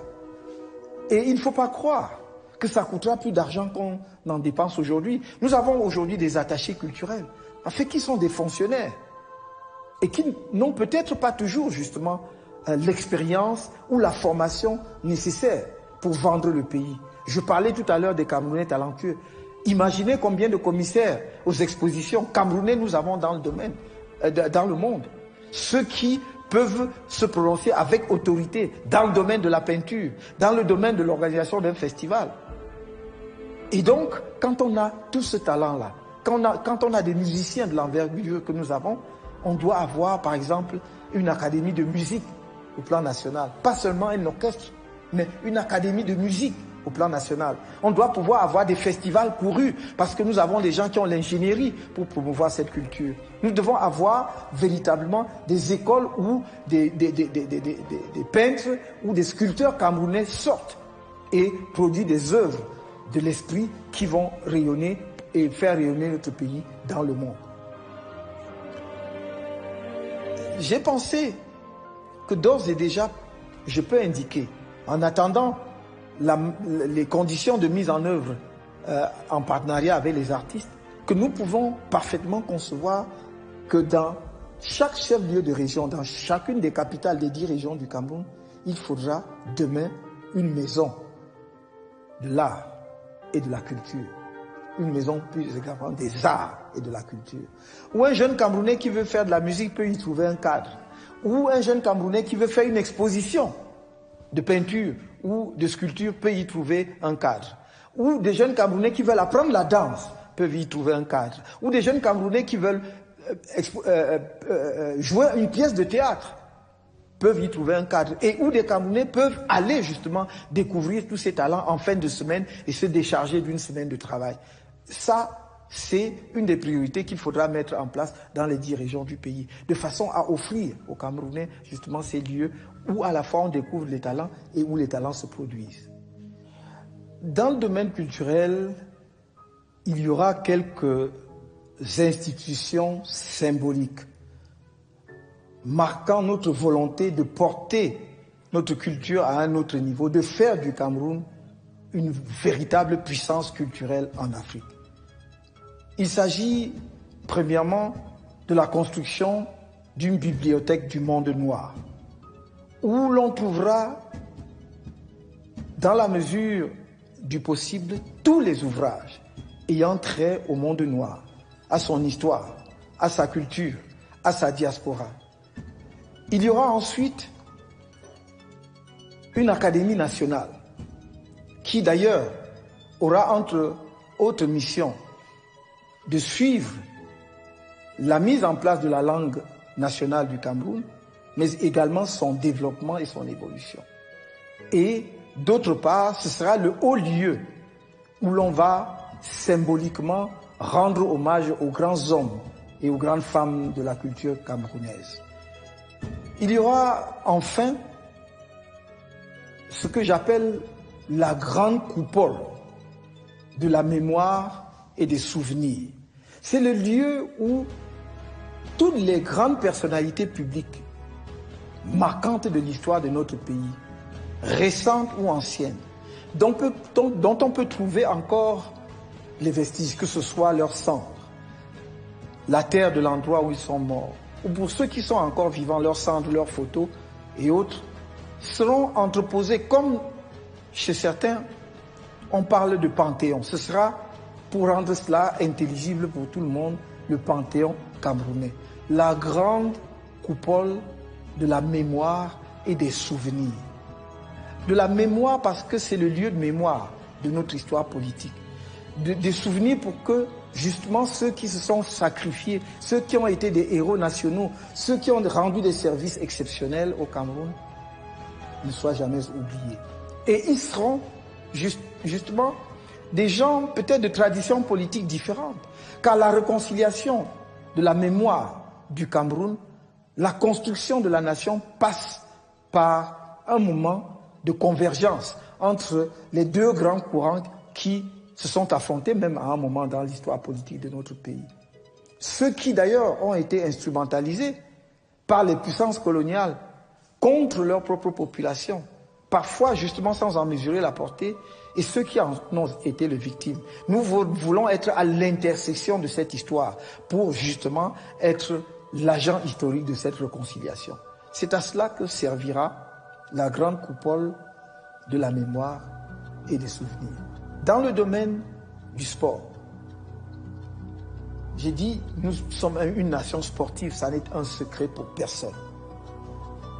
Mais on voit bien que le sport camerounais décline d'année en année, de décennie en décennie.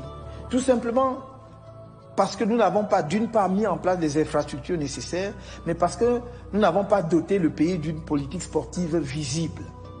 Songez que, pendant longtemps, les équipes camerounaises ont participé à la phase finale des championnats mondiaux de boxe, des championnats mondiaux de basketball, des championnats mondiaux de volleyball, de handball.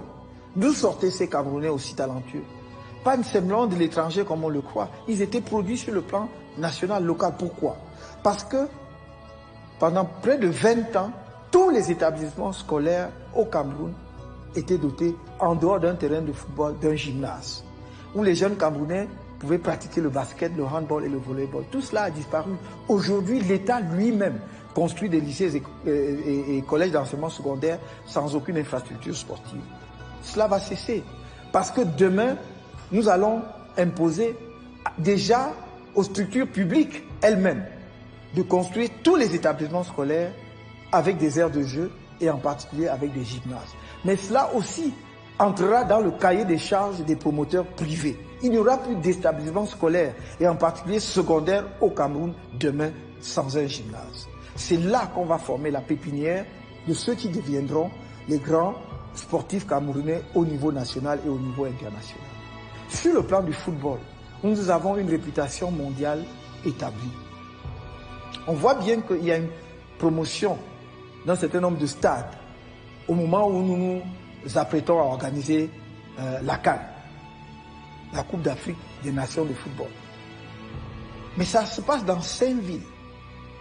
Douala, Yaoundé, Boya, Bafoussam et Gaba. Le Cameroun ne se réduit pas à 5 villes. Parce que une vraie politique sportive aurait veillé à ce qu'en dehors de ces grandes infrastructures dont on est en train de doter le pays à des coûts absolument inacceptables et exorbitants, que je regrette personnellement, mais dont on est en train de doter le pays, que les structures sportives existent à l'échelle de toutes les municipalités. Et c'est ce que je m'engage à faire. Demain, il y aura une infrastructure sportive de base, c'est-à-dire une plateforme sur laquelle on pourra jouer au football. Et autour du stade de football, on pourra pratiquer l'athlétisme dans les 360 communes du Cameroun. Soit on transfère les financements aux communes pour le faire, soit ce sera sur la base d'un partenariat avec l'État, la commune étant appelée à monter le terrain, donc à trouver 1 à 2 hectares, et l'État se chargeant de construire la plateforme sportive. De la sorte, nos jeunes, quand ils finissent l'école, n'auront pas simplement le choix à aller s'installer dans un bar. Ceux qui aiment le sport pourront aller jouer au football, ceux qui veulent simplement maintenir leur forme pourront aller courir autour du stade, et ceux qui veulent pratiquer l'athlétisme trouveront là aussi des infrastructures adaptées. Il ne s'agit pas de construire des stades olympiques dans les 360 communes, mais une plateforme de base qui ne coûte pas extrêmement cher. Et vous avez vu que même dans nos grandes villes, où justement les grosses municipalités sont divisées en plusieurs municipalités, la plupart des communes n'ont pas d'aire de jeu. Résultat, les jeunes jouent dans les rues ou sur n'importe quel terrain vague. Non seulement avec des risques d'accident, mais avec le risque aussi d'être en rupture de banc par rapport aux propriétaires des lieux. Donc, voilà ce que nous entendons faire, entre autres dans le domaine du sport, juste pour donner un aperçu. Parce que inutile d'insister sur la formation qui est fondamentale. Je peux simplement ajouter que demain, il faudra aussi, pour les sportifs camerounais de haut niveau, mettre en place ce qu'on appelle des lycées sportifs. C'est-à-dire des lycées, des établissements scolaires dédiés où un jeune Camerounais talentueux peut à la fois suivre des enseignements scolaires, donc faire des études et pratiquer son sport. Vous avez des jeunes Camerounais qui ont la morphologie naturelle d'un basketteur. Il a 2 mètres. Dans tous les grands pays, dès que vous avez 2 mètres, on vous approche pour pratiquer le basket, sans même que vous demandiez, même si vous n'avez jamais touché un ballon de basketball. Et dans cet établissement, vous suivez vos études normalement, parce qu'on est aussi conscient que ce ne sont pas tous les jeunes qui vont réussir. Et donc ceux qui n'auront pas réussi auront fait leurs études et peuvent s'insérer dans la vie active. C'est pour cela que nous pensons qu'il est absolument indispensable demain de commencer à mettre dans un certain nombre de localités ce genre de lycées sportifs dans notre pays. J'ai parlé tout à l'heure de la solidarité. Politique sociale et de la solidarité. La solidarité est extrêmement importante pour nous. Amener les Camerounais à comprendre qu'ils sont fils et filles d'une même nation, le vivre ensemble dont nous parlions, ça ne peut pas rester théorique. Et c'est pour cela que nous voulons mettre en place un service national des volontaires de la solidarité. C'est un service qui sera accompagné par l'État, par les moyens de l'État, au sein duquel devra intervenir tout jeune Camerounais pendant une durée de 6 mois avant d'entrer dans la vie active, dans sa vie professionnelle. Cela veut dire que si vous avez un jeune qui est diplômé de médecine, un jeune qui est diplômé d'une école d'ingénieur, un jeune qui est diplômé de facultés de droit et d'autres facultés, ou même qui est diplômé d'une école d'infirmiers ou d'aide-soignants ou d'instituteurs, et qu'il sais-je encore, il va travailler pour 6 mois, pendant 6 mois pour la collectivité nationale. Cela nous permettra non seulement de leur permettre de faire un brassage, pendant les 6 mois il est pris en charge par l'État, mais il va aller travailler là où l'État va le déployer, dans le cadre de la solidarité nationale. Ainsi, par exemple, des localités reculées de notre pays, l'arrière-pays où les médecins n'arrivent jamais, parce qu'aucun médecin ne veut s'établir, ou très rares sont les médecins qui acceptent d'aller travailler dans l'arrière-pays, par ce biais, des médecins, voire même des spécialistes, vont aller travailler dans des formations sanitaires dans l'arrière-pays. Comme ça, nos populations de l'arrière-pays, qui n'ont jamais l'occasion de voir un médecin, qui n'ont jamais vu un chirurgien, un ophtalmologue, et que sais-je encore, puissent en avoir un par ce biais. Il sera là pour 6 mois. Il n'y fera pas toute sa vie. Mais après 6 mois, il sera remplacé par un autre jeune qui est médecin et qui veut entrer dans la vie active et qui fait son travail de solidarité en mettant justement 6 mois de son activité au service de la collectivité nationale. Voilà ce que nous mettons dans la solidarité entre Camerounais et avec l'ensemble des Camerounais. Je vois que des infrastructures sportives importantes sont en construction dans le pays, dans la perspective de la CAN. Je trouve d'ailleurs qu'elles sont construites à des prix exorbitants. Ce que nous avons condamné fermement, c'est regrettable pour notre pays. Ces infrastructures sont construites où? À Douala, à Yaoundé, à Limbe, à Bafoussam et à Garoua. Mais le Cameroun ne se limite pas à ces 5 villes. Nous ne pouvons pas décemment ignorer plus de la moitié de la population camerounaise ou sous-estimer son rôle dans le développement de notre pays et espérer accomplir les bons indispensables dans le cadre de la politique de modernisation. C'est pour cela que la femme tient une place centrale dans notre politique. Non seulement parce que c'est elle qui est en fait le socle sur lequel repose la famille, et en particulier la famille africaine et camerounaise en l'occurrence, mais parce qu'elle a un rôle majeur dans l'encadrement des enfants et dans sa contribution au développement global du pays. Il est hors de question que demain, on continue de poursuivre une politique qui réduit la femme camerounaise à un rôle d'applaudissement dans les meetings ou pour exalter les louanges de je ne sais qui. La femme camerounaise aura non seulement sa place, mais toute sa place dans la politique que nous voulons mettre en œuvre. D'abord dans les institutions publiques. Elles ne seront pas dans notre gouvernement simplement des symboles pour rendre témoignage de ce que les femmes font partie du gouvernement. Elles occuperont, pour autant qu'elles en ont la compétence, et Dieu sait si elles sont nombreuses au Cameroun, des femmes qui en ont la compétence, des ministères clés, y compris des ministères de souveraineté. Nous avons vu combien en Afrique, j'aurais pu citer d'autres pays dans le monde, mais surtout combien dans nombre de pays africains, pour parler du Nigeria et bien d'autres, des femmes ont joué un rôle crucial dans le redressement économique du pays. N'oublions pas que notre voisin a eu pour femme, pendant quelques années, a eu pour ministre notre voisin. N'oublions pas que notre voisin, le Nigeria, a eu pendant quelques années pour ministre de l'économie et des finances une femme. Et c'est elle qui a redressé l'économie nigériane. Nous pouvons et nous avons au Cameroun, qu'elle soit dans des institutions au Cameroun ou à l'étranger, nous avons au Cameroun des femmes qui ont cette envergure et qui peuvent jouer de tels rôles. Donc, il ne s'agira pas de rôle symbolique dans le gouvernement, mais elles devront pouvoir être en capacité de gérer les entreprises publiques, d'être à la tête des entreprises publiques.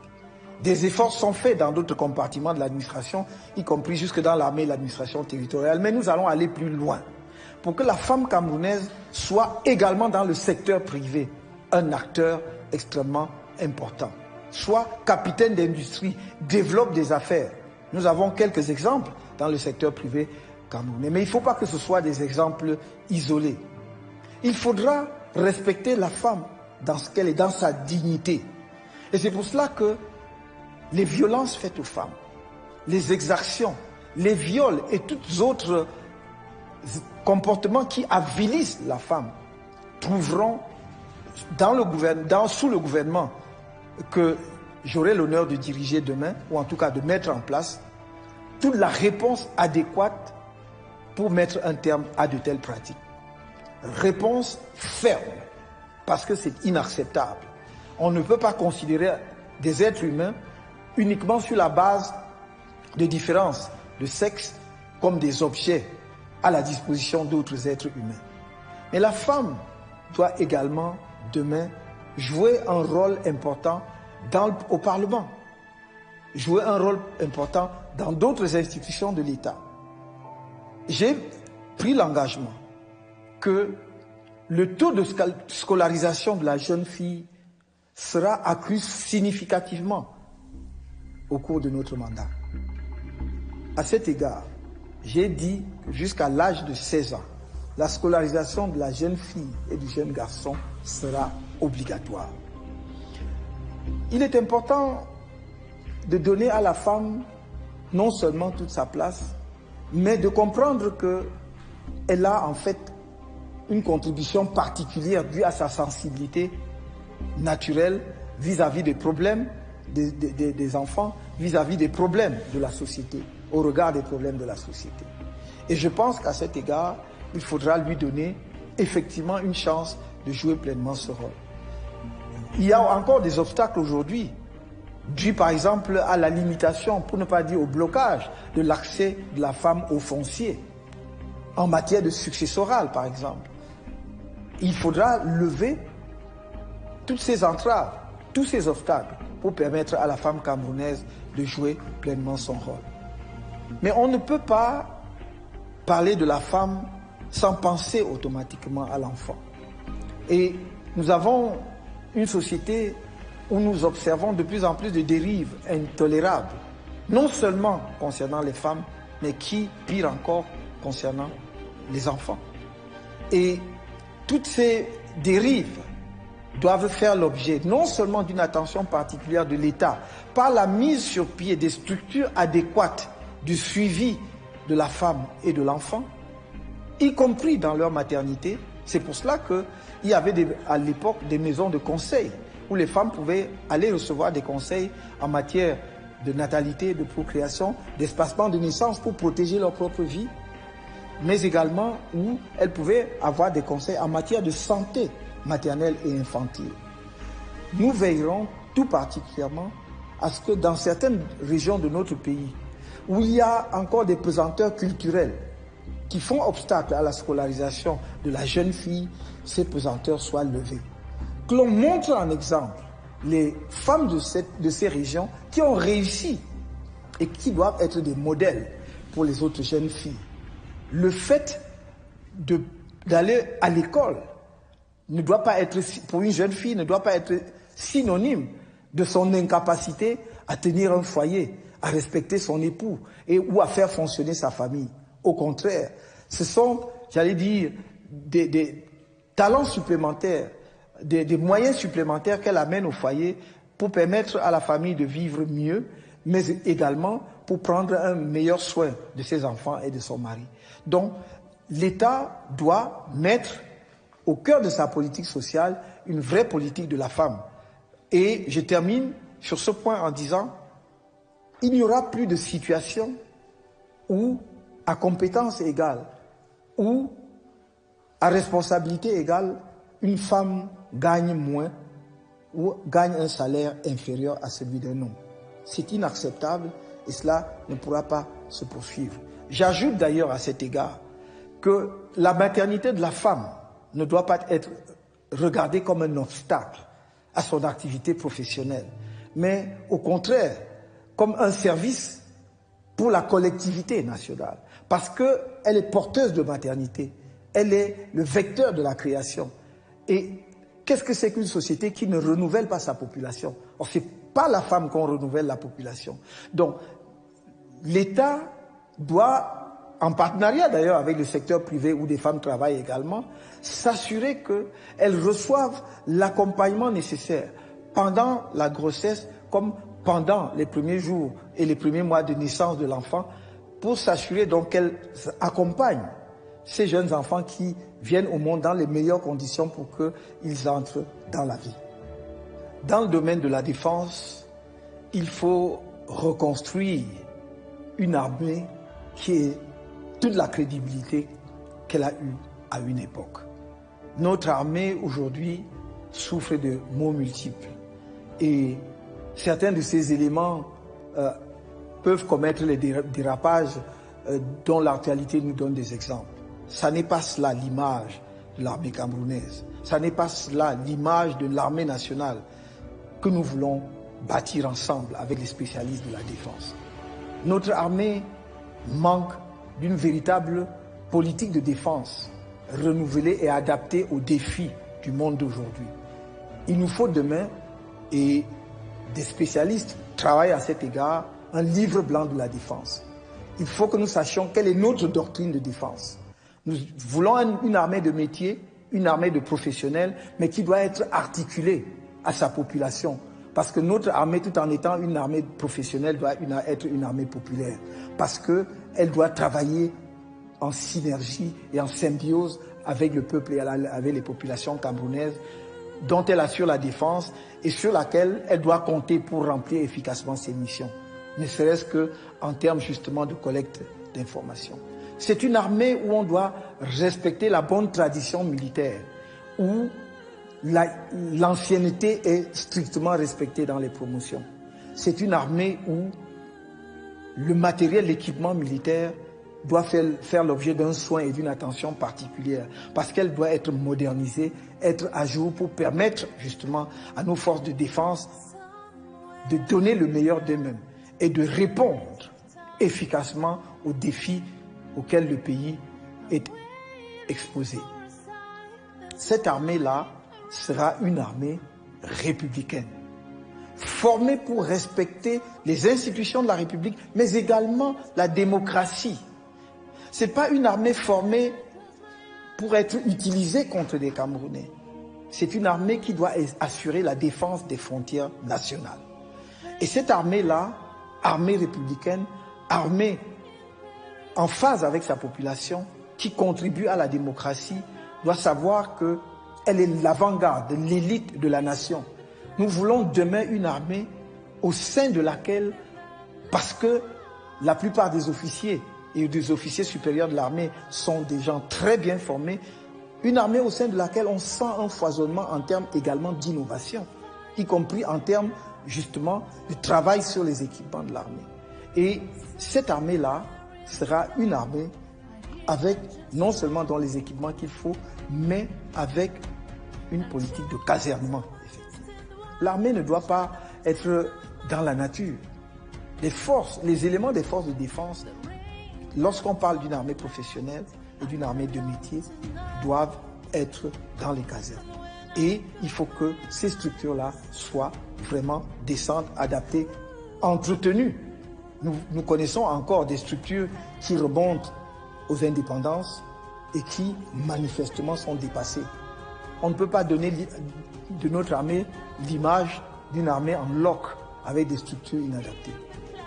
Ce sur quoi je voudrais insister, c'est que une armée telle que nous la concevons est une armée dont les éléments ne cessent de contribuer à la bonne marche de la défense, même lorsque ils ont quitté l'armée. Non seulement parce qu'ils sont en réserve, ils sont en deuxième section, ou bien parce qu'on peut les mobiliser à tout moment, mais parce que nous voudrions que ceux parmi eux qui ont des compétences particulières soient ceux qui vont travailler demain dans l'industrie qui fournit l'armée, dans les activités qui sont en liaison avec le fonctionnement de notre armée. Je passe ici la restructuration en termes institutionnels et en termes géographiques et spatiaux. Je voudrais simplement dire que c'est une armée qui aura les moyens d'avoir toutes les informations prévisionnelles qui seules font aujourd'hui l'efficacité de toute armée sur les théâtres d'opération. Enfin, notre armée, j'ai toujours plaidé pour cela, aura un vrai statut de pupille de la nation pour les enfants des militaires tués au combat. Ils seront pris en charge par l'État jusqu'à leur majorité. Et pour les soldats morts au combat, nous aurons un cimetière militaire. Mais comprenez-moi bien, je connais la tradition africaine et beaucoup ne voudraient pas être enterrés en dehors de leur village. Il ne s'agit donc pas d'enterrer les gens dans des cimetières, mais de faire ce qu'on a vu partout ailleurs.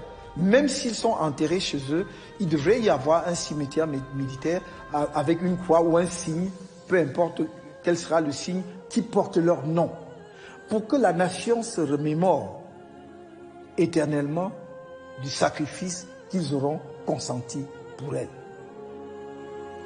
Voilà, au-delà des cimetières militaires, il faudra un monument aux morts, qui est le haut lieu symbolique où brûle la flamme, portée par les militaires morts au combat, portée par les soldats morts au combat, où on se remémore à l'occasion soit de la fête nationale ou d'une journée dédiée spécialement aux armées, ce sacrifice suprême.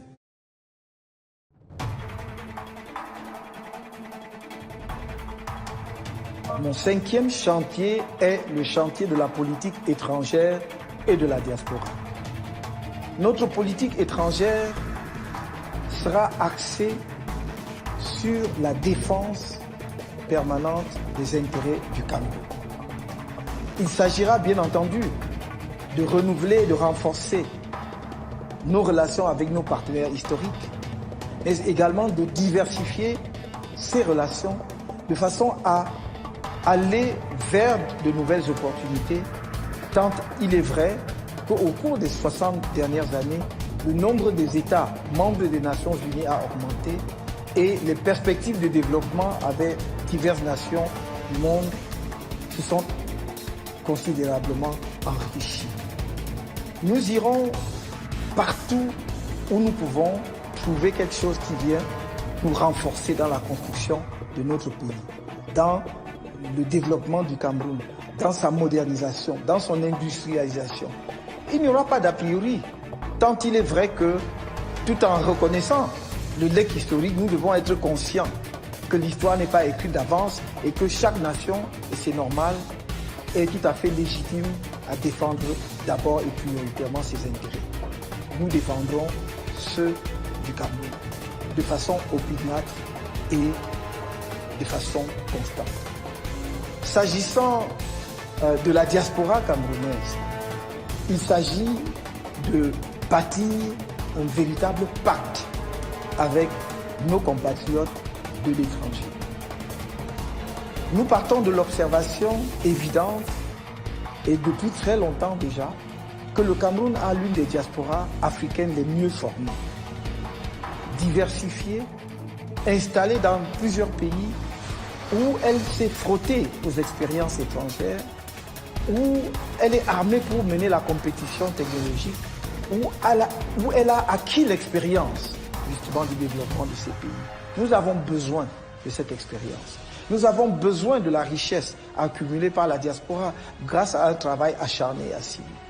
C'est pour cela que, pour faciliter justement leur contribution à la modernisation du pays, nous allons très rapidement faire passer, soumettre à l'Assemblée nationale en tout cas, au Parlement, un projet de loi sur la double ou la plurinationalité. De façon à ce qu'un Camerounais qui a acquis une nationalité à l'étranger, sans doute pour des besoins d'une meilleure insertion dans son pays de résidence, qui lui d'ailleurs facilite l'accès à des savoirs qui ne seraient autrement pas mis à sa disposition, que ces Camerounais-là puissent revenir dans leur pays et faire un partage d'expérience, contribuer au développement du pays. Des exemples sont nombreux où on a vu le rôle de la diaspora être déterminante. On connaît un certain nombre de pays de l'Afrique du Nord. Peut-être puis-je ici en citer quelques-uns pour illustrer le Maroc. On sait le rôle de la diaspora marocaine dans l'essor de ce pays au cours des 10 dernières années.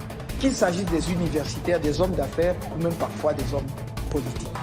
Mais on voit aussi des pays, par exemple, comme l'Éthiopie, où lorsque des opérations de grande envergure, comme le financement du grand barrage de la Renaissance a été lancé, c'est la diaspora éthiopienne, pas qu'elle, le peuple éthiopien en entier, mais avec une contribution significative de la diaspora éthiopienne. C'est sur ces bases que nous voulons construire ce partenariat-là, j'allais dire presque ce pacte, cette alliance avec la diaspora camerounaise. Qu'ils se considèrent partout où ils sont, et quelle que soit par ailleurs la nationalité qu'ils ont acquise comme Camerounais. Camerounais dont le pays a besoin.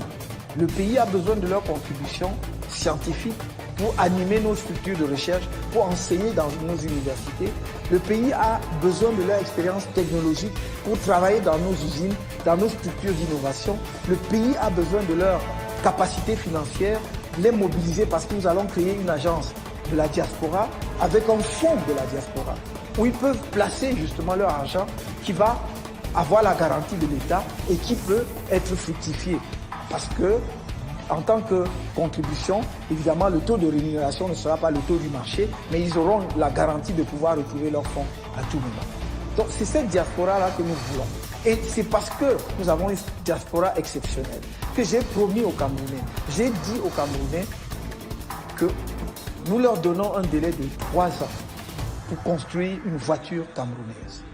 Non pas pour le plaisir, j'allais dire, douteux de construire une voiture, parce qu'en soi, il ne s'agit pas de se faire plaisir en faisant un jouet, mais parce que nous voulons au cœur de l'Afrique montrer que le peuple africain, et en l'occurrence les Camerounais, sont capables de maîtriser la technologie, de maîtriser cette technologie si utile, parce que ça fabrique justement un objet qu'on en appelle véhicule qui est aujourd'hui indispensable pour tout essor économique. Comment est-ce que nous allons évacuer nos produits agricoles?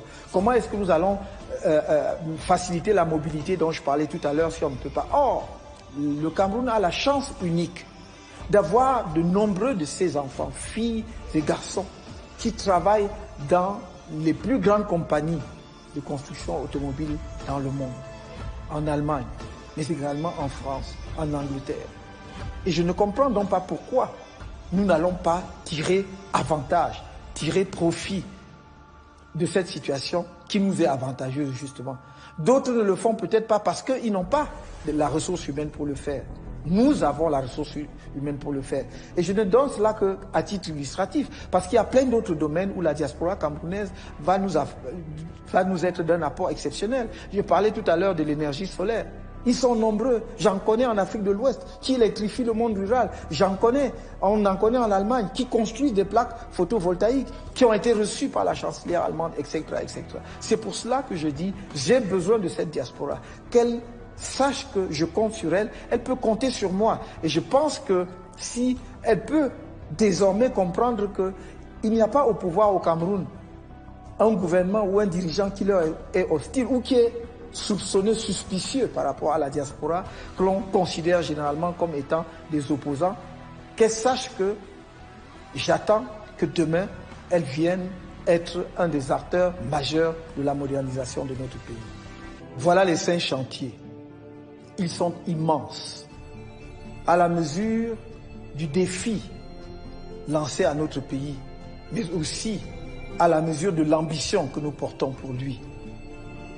Bien sûr, les contraintes de temps ne m'ont pas permis d'aller en détail, mais croyez-moi que chacun de ces chantiers est infiniment plus riche et plus détaillé que ce que j'ai pu vous dire dans le laps de temps de cette présentation orale.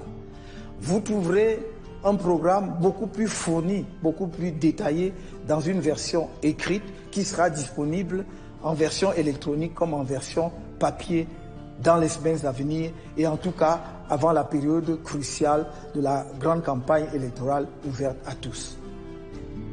Avec cela, nous avons un horizon radieux devant nous. Ce programme vous donne la mesure du travail de réflexion préalable que nous avons effectué, de la préparation et du niveau de préparation qui a été le nôtre.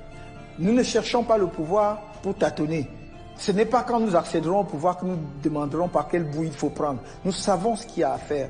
Nous avons travaillé sur un calendrier précis et ce programme sera mis en œuvre aussitôt que vous nous ferez l'honneur de nous porter à la présidence de la République.